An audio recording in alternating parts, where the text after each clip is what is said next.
పొద్దుగల లేవంగానే ఎలకెచ్చిపోయిన ఆసన అవుతుంది. అది ఏడాన్ని చూసాకంటే నా దగ్గర 3 రోజులు తానం చేయలేదు. ఎందుకులే నీకు ఏసు బతుకు. అట్లా అని చెప్పి మంచిగా తానమే చేసిన. Wow nice. నైట్ మిగిలిన మటన్ రొట్టెలు అయితే తినేసిన. టేస్ట్ మాత్రం నంబర్ ఉంది, ఎందుకంటే నైట్ ఇది కదా అట్లనే టేస్ట్ ఉంటుంది. ఇక అట్లనే కొంచెం అన్నం కూడా తిన్నా. లాస్ట్ కు నా ప్లేట్ పరిస్థితి ఇది. తినంగానే మా దోస్తుగాడు నిర్మల్ వెళ్దామని చెప్పిండు. చెలో నిర్మల్కి వసాక నిర్మల్కి అయితే వచ్చేసినాం. ఫోన్ రిపేర్ ఉందంటే ఫోన్ షాప్ లో ఇచ్చేసిన. ఫోన్ ఇచ్చిన తర్వాత ఆయన ఫోన్ తీసుకున్నందుకు గంటనక రమ్మంటే ఇట్లా ట్యాంక్ బాడికి వచ్చినాం టైం పాస్. ఆడికెళ్ళి సీదా హోటల్కి వచ్చేసి ఒక ప్లేట్ దోశ, ఒక ప్లేట్ పూరి అయితే తినేసినాం. ఫోన్ చేపించుకొని అయితే ఇక సీదా ఇంటికి వెళ్తున్నాం.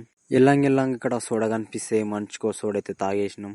చలో సోడా తాగేసి ఇక సక్క ఇంటికి అయితే వెళ్తున్నాం. అట్లా ఇంటికి అడికెళ్ళి సీదా ఇక పొనకలకి అయితే వచ్చేసిన. మన అన్నోళ్ళ మార్కెట్లోకి వెళ్ళి చిన్న ఒక థమ్స్అప్ అయితే తీసుకొని తాగేసిన. ఇది ఇలాంటి వీడియో. మళ్ళీ రేపు ఒక కొత్త వీడియోతో వస్తా. Bye bye.